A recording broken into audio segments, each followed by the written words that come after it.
고린도전서 1장 10절에서 16절입니다. 우리 한 절씩 교독하면서 볼까요? 10절 우리 교독하면서 봅니다. 불순종하고 헛된 말을 하며 속이는 자가 많은 중 할례파 가운데 특히 그러하니 그들의 입을 막을 것이다. 이런 자들이 더러운 이름을 취하려고 마땅하지 아니한 것을 가르쳐 가정들을 온통 무너뜨리는도다. 그레데인 중에 어떤 선지자가 말하되 그레데인들은 항상 거짓말쟁이며 악한 짐승이며 배만 위하는 게으름뱅이라 하니 이 증언이 참되도다. 그러므로 내가 그들을 엄히 꾸짖으라. 이는 그들로 하여금 믿음을 온전하게 하고 유대인의 허탄한 이야기와 진리를 배반하는 사람들의 명령을 따르지 않게 하려 함이라. 깨끗한 자들에게는 모든 것이 깨끗하나 더럽고 믿지 아니하는 자들에게는 아무것도 깨끗한 것이 없고 오직 그들의 마음과 양심이 더러운지라. 그들이 하나님을 시인하나 행위로는 부인하니 가증한 자요 복종하지 아니하는 자요 모든 선한 일을 버리는 자니라. 아멘. 지금 디도는 크레타 섬에 이제 있다고 그랬습니다. 크레타 섬은 다른 교회도 마찬가지지만 유독 이 크레타 섬은 이제 막 교회가 세워진 지 얼마 되지 않았기 때문에 사도 바울이 의도를 가지고 디도를 그레데에 이제 남겨뒀는데 그 첫 번째 이유가 부족한 것을 채우는 것이라고 했어요. 두 번째는 일꾼들을 세우고 그리고 나서는 10절에 이렇게 얘기합니다. 불순종하고 헛된 말을 하며 속이는 자가 많은 중 할례파 가운데 특히 그러하니 이게 무슨 말일까요? 헛된 말을 하며 속이는 자 중에 할례파가 많다. 이게 무슨 얘기냐? 유대인들을 얘기하는데 특별히 개종한 유대인들을 얘기해요. 그들은 아직까지 율법에 갇혀 있어요. 그래서 뭐라고 주장했냐면 그리데인 그 크레타 섬에 나오는 유대인들 중에 좋다, 내가 예수를 믿는다. 그렇지만 할례를 받아야 구원받는다 라고 주장하는 사람들이 있었단 말이에요. 그런 사람들을 향해 사도 바울이 10절에 뭐라고 얘기하냐면 헛된 말을 하고 속이는 자라고 표현을 하고 있어요. 그러니까 우리는 왜 이렇게 주장해? 왜 이렇게 그렇게 얘기해? 라고 얘기하지만 그렇게 간단한 문제가 아닙니다. 간단한 문제가 아니에요. 우리나라 기독교 들어온 지가 지금 130년, 150년 정도 됐어요. 그런데 아직까지 우리 한국 교회 안에 유교적인 문화, 도교적인 문화, 어떨 때는 샤머니즘, 그리고 불교 이런 것들이 혼재되어 있다는 말이에요. 그러니까 그 지역에 오래 잡고 있었던 여러 가지 문화나 그 문명을 극복하는 데는 시간이 굉장히 필요한 부분이겠죠. 그러니까 이들을 우리가 이렇게 쉽게 지금의 관점으로 이해하면 어려워요.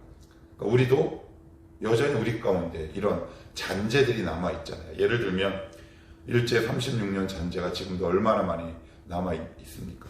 대표적인 예가 용어가 많이 순화되고 중화되어 있긴 했지만 아직도 우리의 입에는 오뎅이 편해요. 그리고 현장 용어 가면 한마디도 알아들을 수 없습니다. 제가 신대원 다닐 때 현장에서 알바를 방학 때 꽤 했는데 일주일 동안은 그 현장 용어를 한마디도 알아듣지 못했어요. 야, 이게 같은 한국 사람인데 이런 말을 하나? 라는 싶을 정도로.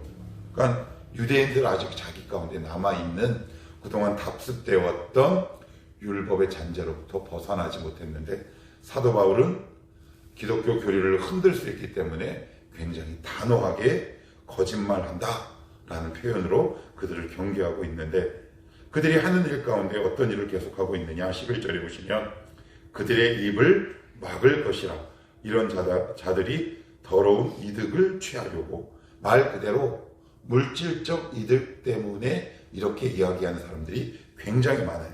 왜 그럴까요? 이제 막 믿었어요. 한번 생각해 보십시다. 유대인들은 그래도 자기 입으로는 믿음의 전통이 있다라고 얘기를 해요.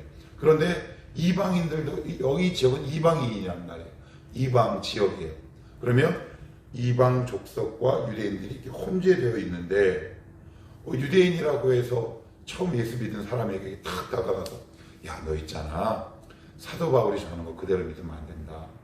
또 할례 받아야 돼 라는 목적으로 접근하는 동시에 그들에게 그들의 불안과 두려움 그 사이를 틈타고 들어가 금전적인 이득을 취하려고 하는 사람들이 크레타 섬에 꽤 있었던 모양이에요. 그들을 지적해서 지금 이렇게 얘기하고 있어요. 그래서 이렇게 계속해서 이야기하죠. 마땅하지 아니한 것을 가르쳐 가정들을 온통 무너뜨린다. 그러니까 누가 무너뜨려요? 유대인들이 무너뜨려요. 누가요? 믿는 유대인이 무너뜨리는 거예요. 물론 안 믿는 유대인들도 포함되어 있기는 하지만 이게 참 역설인 것 같아요. 예수님을 믿든 믿지 않든 그들도 나름대로 믿음의 전통이 있다라고 얘기하고 예수를 믿은 이 사람들도 역시 그 몸과 마음에 유대교적 전통, 즉 율법의 전통이 남아 있었다는 말이죠. 그러니까 그런 일들을 통해 가정들을 무너뜨리는데 우리가 오늘 조금 더 주목해서 봐야 할 게 있어요. 11절에 보시면 이런 표현이 나와요. 그들의 입을 막을 것이라. 막을 것이라. 그리고 또 이렇게 나와요. 13절도 한번 읽어볼까요? 앞부분만 시작. 이 증언이 참되도다. 그리고 나서 뭐라고 얘기하냐면 내가 그들을 엄히 꾸짖으라. 꾸짖으라. 그들의 입을 막고 엄하게 꾸짖고 이게 전체적인 어떤 문맥에서 어떤 느낌이 전해지냐면 지금 사도 바울이 화가 굉장히 많이 나는 거예요. 분노가 일어나는 거예요. 그런데 그들을 포기하기 위한 분노가 아니라 다시 세우기 위한 분노예요. 그래서 이렇게 적고 있어요. 13절 후반에 보면 이는 그들로 하여금 믿음을 온전하게 하고 포기할 수 없다라는 얘기죠. 그들이 여러 가지 믿음에 왜곡되는 모습도 있고 그리고 잘못된 교리 때문에 심지어 가정을 무너뜨리는 경우도 있지만 그들의 믿음을 온전하게 한다. 그런데 우리는 보통 가정을 온전하게 하고 믿음을 온전하게 하는 것 어떤 방법을 생각해요? 교회 안에서 가장 많이 사용되는 단어 여러분들은 아마 경험적으로 몸에 있을 거예요. 한국 교회 안에서 어떤 문제가 발생하면 그 문제를 해결하는 데 있어서 가장 많이 사용되는 단어가 있어요. 그건 뭘까요? 그냥 은혜 있게 해. 은혜로 넘어가라고 하죠. 사도 바울은 은혜로 넘어가지 않았어요. 거룩한 분노가 있고 그들을 꾸짖고 그들의 입을 막으래요. 사도 바울은 거룩한 분노가 있었던 사람이에요. 그래서 C.S. 루이스에서 그가 지은 책에서 제가 어제 한번 찾아보니까 이런 글이 있더라고요. 거룩한 그리스도인이란 거룩한 분노가 있는 사람입니다. 거룩한 분노가 없는 사람은 아울러 거룩한 열정이 없는 것이나 다름없습니다. 제가 이 글을 읽고 부르크를 탁 쳤어요. 그래요. 왜 한국교회 교인들은 거룩한 분노가 없을까? 왜 자기 자신에 대해 재산에 없는 것에 대해만 이렇게 분노가 있을까? 사회적 약자, 사회적 불의에 대해서 거룩한 분노가 없는 사람들이 너무 많아요. 교회 공동체 안에서도 그렇고요. 그래서 거룩한 그리스도인이란 오늘 사도 바울처럼 어떻게 해요? 그들을 내치기 위한 거룩한 분노가 아니라 그들을 다시 회복하고 믿음을 온전하게 하기 위한 거룩한 분노가 사도 바울 가운데 있었다. 그래서 우리 기억하십시다. 내가 예수를 믿고 따른다는 것, 그건 거룩한 분노가 있는데 아침 기도이긴 하지만 한 군데를 찾아보도록 할게요. 민수기 25장을 한번 찾아봅시다. 민수기 25장 찾아보시면 이거 하고 다 아실 거예요. 민수기 25장을 한번 찾아볼게요. 이따가 다시 디도서로 돌아와야 하니까 민수기 25장입니다.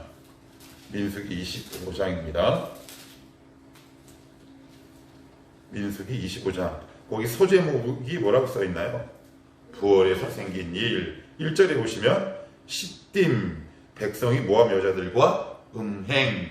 너무 유명한 사건이죠. 모압 여자들과 음행. 그랬더니 7절 8절 한번 읽어봐요. 25장 7, 8절 시작. 제사장 아론의 손자 엘라살의 아들 비느하스가 보고 회중 가운데에서 일어나 손에 창을 들고 그 이스라엘 남자를 따라 그의 막사에 들어가 이스라엘 남자와 그 여인의 배를 꿰뚫어서 두 사람을 죽이니 연병이 이스라엘 자손 가운데에서 그쳤더라. 11절도 한번 읽어봅니다. 시작. 제사장 아론의 손자 엘르아살의 아들 비느하스가 내 질투심으로 질투하여 이스라엘 자손 중에서 내 노를 돌이켜서 내 질투심으로 그들을 소멸하지 않게 하였도다. 그래요. 그래서 질투라는 말은 분노라는 말이에요. 그런데 분노했는데 소멸하지 않게 했대요. 보통 불은 야고보서에 보면 소멸하는 불이라고 나와요. 어떤 분노는 누군가의 영혼을 소멸하고 여기서 하는 이 분노는 누군가의 영혼을 소멸하지 않게 하는 거죠. 그러니까 분노에도 종류가 있는 거예요. 하나님이 주시는 거룩한 분노가 있어요. 그래서 어떤 불의한 것에 대해서 내가 정말 분노하지 않는다면 내가 정말 그리스도인인가? 이게 잘 생각해 보실 수 있어야 돼요. 그런데 한국교회에서는 참 조심스럽긴 하지만 저도 목회자이긴 하지만 목회자가 잘못 가르친 부분이 참 많다. 무조건 참는 것이 은혜다라고만 가르쳤기 때문에 그래요. 오늘 이 본문을 봐도 그렇고 민수기 25장을 봐도 그렇고 하나님은 거룩한 분노를 갖고 있는 사람을 사용하셨다라는 것이 중요해요. 왜 그럴까요? 하나님을 사랑했기 때문에 그래요. 하나님을 사랑하는 자는 거룩한 분노가 일어날 수밖에 없어요. 때로는 어떤 지체가 죄를 지었을 때 거룩한 분노가 일어나기도 하고 어떨 때 한국교회가 쇠퇴했을 때 거룩한 분노가 일어나기도 해요. 그래서 분노에도 두 종류가 있다. 한 종류는 야고보서에 나온 것처럼 이 화는 분노는 소멸하는 물처럼 누군가의 영혼을 소멸하게 하고 또 하나는 민수기 25장과 디도서 1장에 나온 것처럼 누구의 영혼과 믿음을 소멸하지 않게 할 뿐만 아니라 온전하게 하는 힘이 될 수 있다. 그래서 어제에 이어서 잠깐 말씀드리면 그리스도인들은 그런 면에 있어서 보면 여러 가지 사회 각 분야에 있어서 거룩한 오지라퍼인지도 모르겠어요. 아무튼 거룩한 분노도 그리스도인들에게 꼭 갖춰야 할 믿음의 소양이다. 그냥 은혜로 넘어가. 근데 그런 사람은요 하나님도 사랑 안 해요. 잘 보세요. 그냥 하나님 사랑하지 않습니다. 정말 하나님을 사랑하면 거룩한 분노가 있는 사람이다. 자, 그리고 또한 우리 13절을 제가 한 번 더 읽어볼게요. 14절입니다. 유대인의 허탄한 이야기와 진리를 배반하는 사람들의 명령을 따르지 않게 하려 함이라. 그래요. 13절, 14절, 11절을 이렇게 종합해 보면 두 단어로 요약할 수 있을 것 같아요. 하나는 거룩한 분노예요. 이 거룩한 분노를 내는 사도 바울의 진짜 목적은 뭐예요? 포기하지 않는 거. 그런데 12절 이 부분을 한번 읽어볼게요. 시작. 그레데인 중에 어떤 선지자가 말하되 그래요. 어떤 선지자? 크레타 섬에 무슨 선지자가 있었나? 여기 복음 전해진 지가 얼마 안 됐는데 여기서 말하는 선지자는 우리가 생각하는 영어의 prophet 그 선지자가 아니라 쉽게 얘기하면 도인이에요. 도인.